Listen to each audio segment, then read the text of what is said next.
Morning 9:19 AM నుంచి నాకు కంటిన్యూగా థ్రెడ్స్ కాల్స్ వస్తున్నాయి.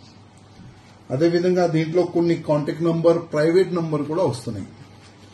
ఇంకొక వాట్సాప్ కాల్ వచ్చింది. మళ్ళా వాట్సాప్ లో వాయిస్ మెసేజ్ థ్రెడ్ కూడా అయినా చేస్తుండే ఫోన్లు చేసి. దీంట్లో పాలిస్తీనీ ఒక టెర్రరిస్ట్ ఒక ఫోటో కనబడుతుంది, దానిపైన నంబర్ కూడా ఉంది. ఇది చేస్తాం, అది చేస్తాం, ధర్మం పట్ల నువ్వు అసలు పని చేయకూడదు, నువ్వు బంద్ చేసుకో, కన్వర్ట్ అయిపో నువ్వు, లేకపోతే నీకు నీ ఫ్యామిలీకి చంపేస్తాం.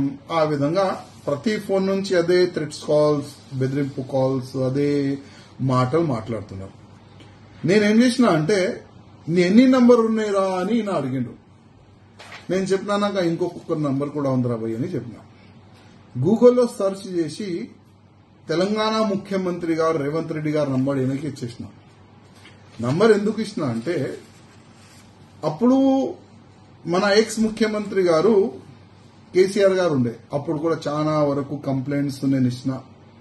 ఒక్క వ్యక్తికి అరెస్ట్ చేయలేదు, ఎంక్వైరీ కూడా చేయలేదు. అసలు ఒక ఎమ్మెల్యేకి థ్రెడ్స్ కాల్స్ ఎక్కడి నుంచి వస్తున్నాయని. ఇప్పుడు ఏంటంటే కనీసం రేవంత్ రెడ్డి గారు అయితే నేను నంబర్ ఇచ్చిన, రేవంత్ రెడ్డి గారికి ఒకవేళ అయినా ఫోన్ చేసి థ్రెడ్ చేస్తే అప్పుడైనా ఒక మంచిగా ఎంక్వైరీ జరుగుతుంది.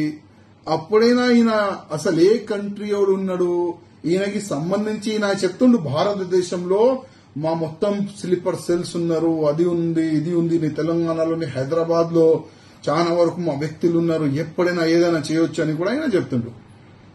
అప్పుడైనా రేవంత్ రెడ్డి గారికి నా మెసేజ్ గానీ ఫోన్ చేస్తే అప్పుడైనా ఒక్క ఎంక్వైరీ జరుగుతుందని రేవంత్ రెడ్డి గారు కూడా నంబర్ ఇచ్చేసిన, జస్ట్ ఎంక్వైరీ గురించి.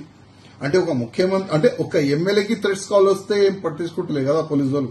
ఒక ముఖ్యమంత్రికి థ్రెట్ కాల్ వస్తే ఏదైనా పట్టించుకుంటారు, ఎంక్వైరీ చేస్తారని ఆ ఉద్దేశంతోనే మా ముఖ్యమంత్రి గారు కూడా నంబరు ఈయనకి ఇచ్చిన. చూద్దాం ముందు ఏమవుతుంది. ఈ కంటిన్యూ థ్రెట్స్ కాల్ అయితే కంటిన్యూగా అవుతుంది. అసలు ఈ థ్రెట్స్ కాల్ ఎప్పుడు బంద్ అవుతుంది మాకే తెలియదు.